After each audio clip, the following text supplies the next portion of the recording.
जमायत इस्लामी जे नायब अमीर लियाकत बलोच चयो आहे त वफ़ाक़ी सरकार मां को मायूस थी चुकी आहे। नौजवान बेरोज़गारी सबब ख़ुदकशियूं करे रहिया आहिनि। मुल्क कर्ज़ जी दुबड़ में फासी पियो आहे। कोटकी जे Ghazali model higher secondary school ऐं कॉलेज में हलफ बर्दारी वारी तक़रीब में शिरकत करण बाद लियाकत बलोच मीडिया सां ॻाल्हाईंदे चयो आहे त वफ़ाक़ी हुकूमत जी ग़लति पॉलिसियुनि सबब मुल्क कर्ज़ जी दुबड़ में फासी पियो आहे।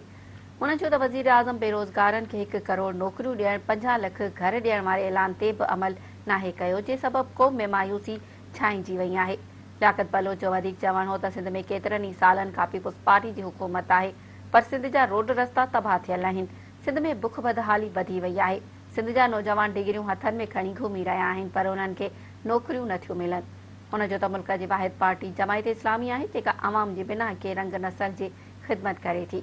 तक़रीब में अब्दुल हफीज़ बिजाराणी, मोहम्मद हसन कोसो, तश्कील अहमद सिद्दीकी, मौलाना सुल्तान अहमद लाचारी, आगा बिलावल पठान ऐं आसिफ मलिक समेत ॿियनि वॾे अंग में शिरकत कई।